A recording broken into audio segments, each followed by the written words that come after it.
Hi, I'm Tristan. I'm 13 years old. I'm curious, I'm passionate, and I'm sure you are too. Join me on a quest to dig deep and find out new things. Welcome to Youth Voices. Good evening. Welcome to my program. This is your host, Tristan Pang on Planet FM 104.6.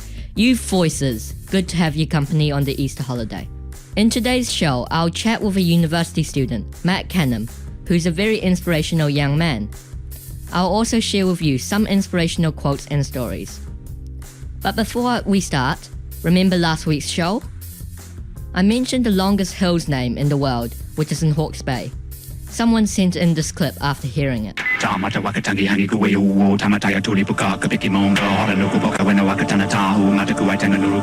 That's fantastic, isn't it? Remember my first two shows with Jade Leung? She's really a marvelous lady.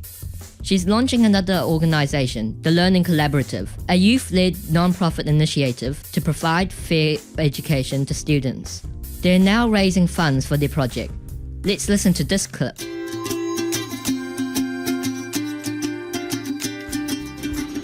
The Learning Collaborative, or TLC, is a youth-led not-for-profit initiative focused on providing accessible and excellent education. We're excited about this program because it really does have the potential to raise the aspirations of our young people. In 2014, Southern Cross Campus achieved the best results that we've ever done. We're really delighted this year to be able to build on it with this program. We focus on skills transferable across not just school exams, but across life and across university as well. Because we're a not-for-profit organisation, it means that our service can reach anybody. To us, equitable access means that we can reach any student regardless of their situation. All of our profits are reinvested in scholarships for low-income families. All of our coaches are talented, relatable and enthusiastic, and most importantly determined to help our students achieve their potential.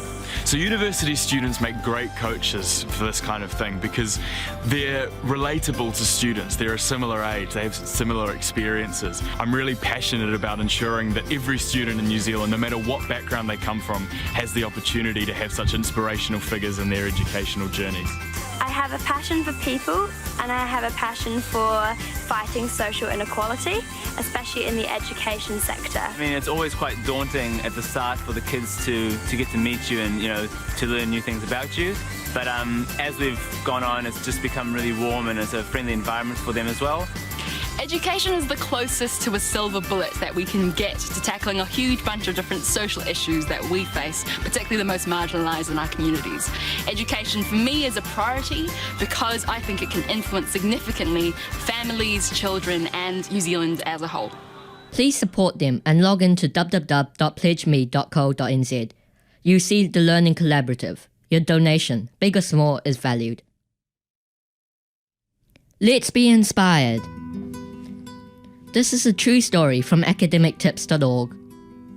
One stormy night many years ago, an elderly man and his wife entered the lobby of a small hotel in Philadelphia, USA. Trying to get out of the rain, the couple approached the front desk, hoping to get some shelter for the night. "Could you possibly give us some room here?" the husband asks. The receptionist, a friendly man with a winning smile, looked at the couple and explained that there were 3 conventions in town. "All of our rooms are taken," the receptionist said. "But I can't send a nice couple like you out into the rain at 1 o'clock in the morning. Would you perhaps be willing to sleep in my room? It's not exactly a suite, but it will be good enough to make you folks comfortable for the night." When the couple declined, the young man pressed on. "Don't worry about me. I'll make out just fine," the receptionist told them. So the couple agreed. As he paid the bill the following morning, the elderly man said to the receptionist, "You're the kind of manager who should be the boss of the next best hotel.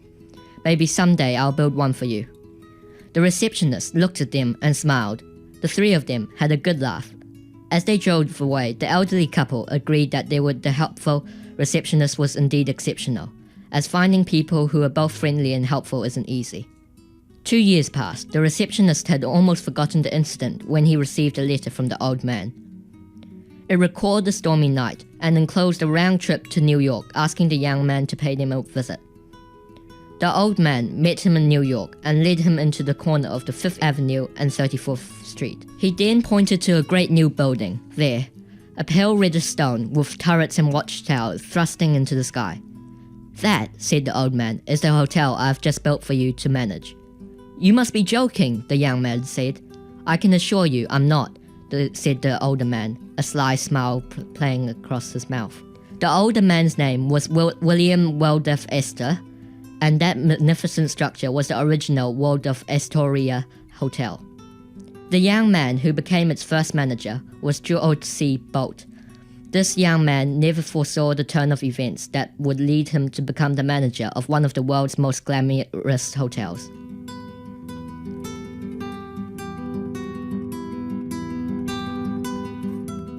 Don't be afraid to reach and touch someone's life. You never know whose heart you may be touching. Miracles may happen. But most importantly, when we help someone who's in need, we'll feel good about it. Let's talk! My feed guest today is someone who has immediately caught my attention when I first saw him. He is an incredible personality that I look up to. Matt Canham, a software engineering and commerce student at the University of Auckland. He has a long list of achievements, both in school and outside school, including deputy head boy at Westlake Boys High School, top of New Zealand in Cambridge ICT exam, and numerous awards and prizes. Despite this, he's very humble. We first met at a presentation last year. I noticed that he could present at a perfect pace. He has a natural charm that engages his audience. He is calm, confident, and patient. He has these characteristics not only during his presentation, but any time. I always have questions to ask him, and he is always very keen to answer them. And he has never made me feel dumb about myself. He is the type of person who can always make people happy. I'm sure you will feel happy and like him after listening to his interview. Hi Matt, welcome to my show. Thanks for having me, Tristan. Well, during your presentation, you told your audience about how you started from an average student in year 13 and became a straight A student at university. And I believe you're actually being humble. If you weren't good enough, you wouldn't be selected as a deputy head boy and you wouldn't get top of New Zealand in the Cambridge exam and other prizes as well.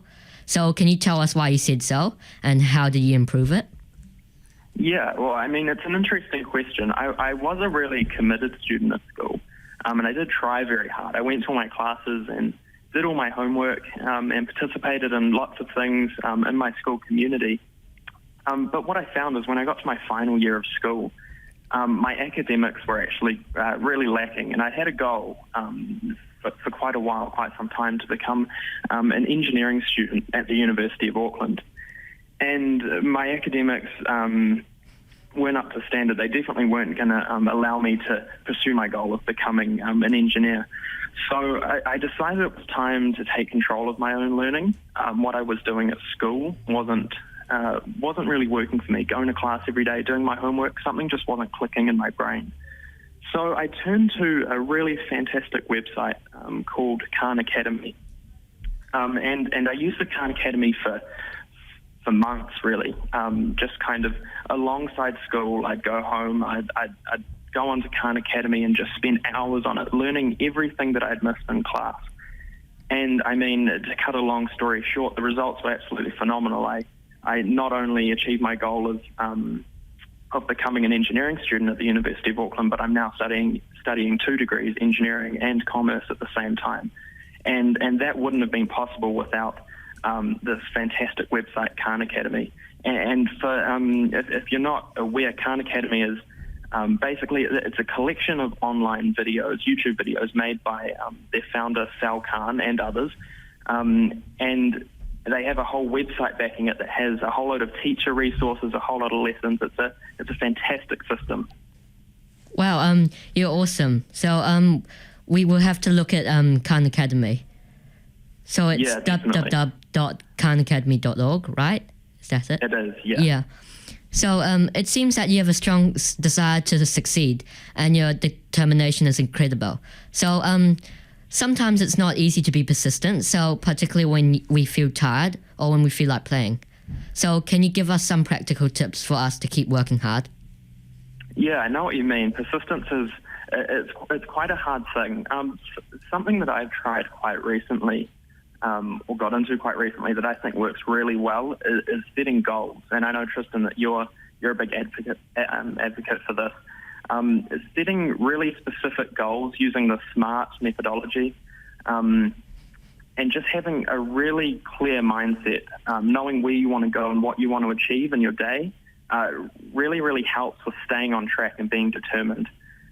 You also mentioned, sometimes you get distracted and you want some time just to do something completely irrelevant, and I think that's really important too. I think it's important to plan personal time.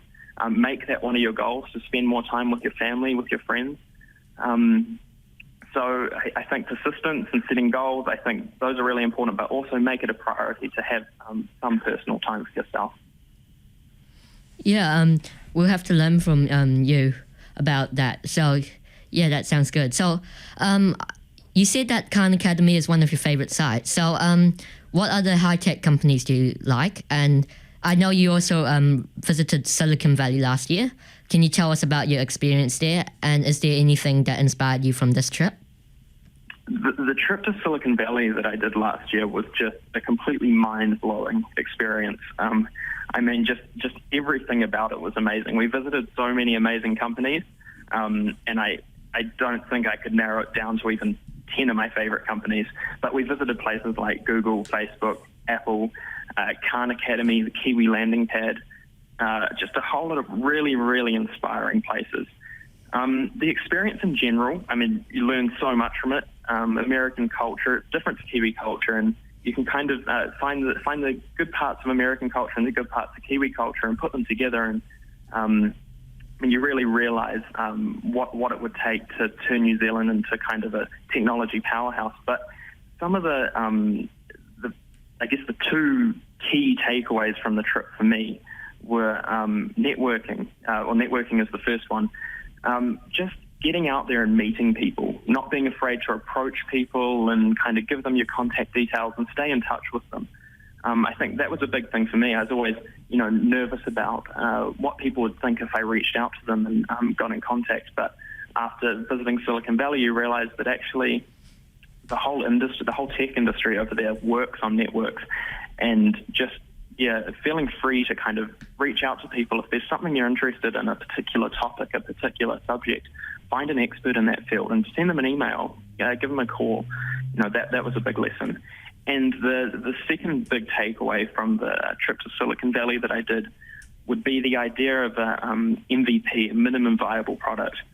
And the idea behind an MVP is, it's quite big, but I think we can apply that kind of mentality to a lot in our life. So the idea of an MVP is that if you have a big goal, if you have something you want to build or some kind of benchmark that you want to reach, rather than just going for it all out the first time, kind of take incremental steps towards that goal. So we can kind of apply the MVP product,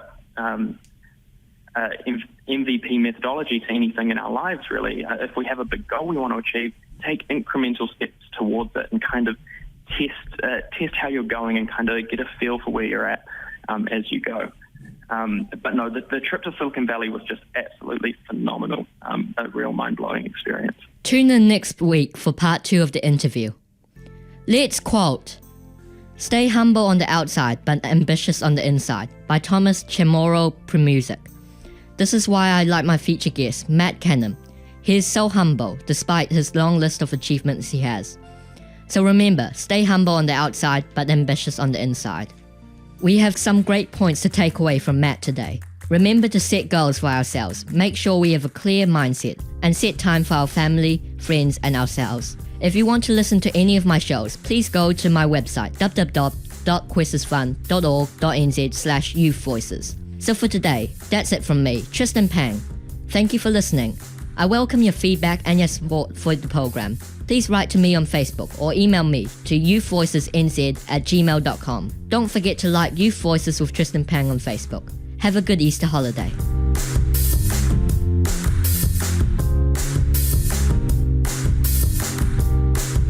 Join me again next Saturday at 5:20 p.m. to dig deeper. or listen anytime online at planetaudio.org.nz/youth voices. Youth Voices.